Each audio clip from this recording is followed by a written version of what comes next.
Thank you, Madam Chairman.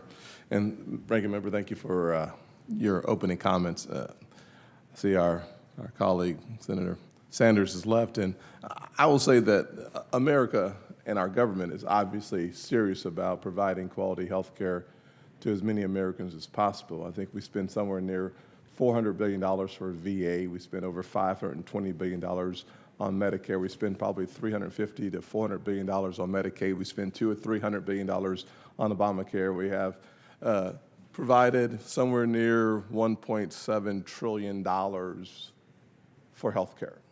We spend about $800 billion as a nation on public education, K through 12.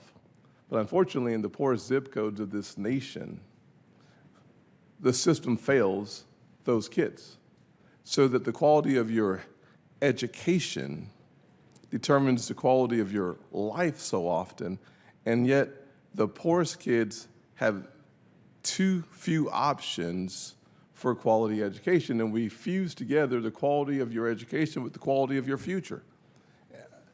I didn't come here to argue about the issues. I came here to make a difference about these issues, and frankly, I don't think we have done a good job making a difference for the average person in this country who watches the processes and the performances here in Washington, and they are sick to their stomach. And so when we hear that what we need is more money, and we have actually no conversation, no debate over what we're going to do with the money, of course it's frustrating. I hear my friends on the other side, and I watched in 2017 as we passed tax reform through reconciliation. As you said, Bob, without any question we did it. What was the result of that reconciliation package? Well, it was in 2018, it was a 3% increase in revenue to the Treasury. In 2019, it was a 3% increase in the Treasury as well. And over those 3.5 years, we saw $4,400 come back to the average American family. We saw taxes for a single mother like the one that raised me go down by about 70%, her tax burden to the federal government. We saw about a 60% reduction in taxes, federal taxes, for working class Americans. If you're looking for a way to attack the rich, we actually created a system of taxation that is still progressive.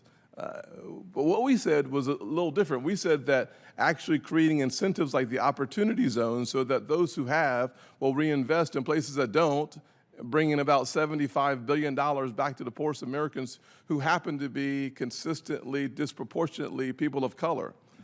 What we're concerned about in this process of reconciliation is not simply the process that we reach the end goal of getting it passed, though I am going to yell and scream about that too. It's what we're doing to the American people and not for the American people through this process with a equally divided 50-50 Senate with a 3-seat majority in the House and with a White House that's controlled by the party. If I were in charge, and I'm not, obviously, I would be thoughtful about deliberating, discussing, debating, disagreeing on those tenets or principles that we think move America in the right direction. This process has been missing. We're talking about spending more money this fiscal year than any country on earth has ever spent. And we're going to do that in the most partisan way, and I know the voters are watching, and I hope that the response and reaction that they have is an allergic reaction to this process and to the spending, because ultimately, and I predict this, in 3 to 5 years when we measure poverty in this country, it'll be worse than it is today. What we saw after the 2017 tax reform, we saw poverty hit the lowest level ever recorded. We saw the unemployment numbers hit the lowest numbers ever recorded. We saw labor force participation rates in the poorest communities go up. We saw the long-term unemployed come back to work. What are we seeing today? The exact opposite.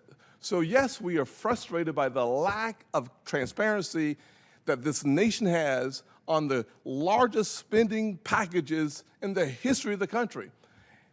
And we're frustrated by the fact that when you call a COVID relief package a $1.9 trillion COVID relief package, COVID relief, but less than about 1% goes to vaccines and 9% goes to COVID-related health. Yes, we're concerned about the definitions of the words we're using when we have an infrastructure package that has about 10% in the next 5 years for roads and bridges.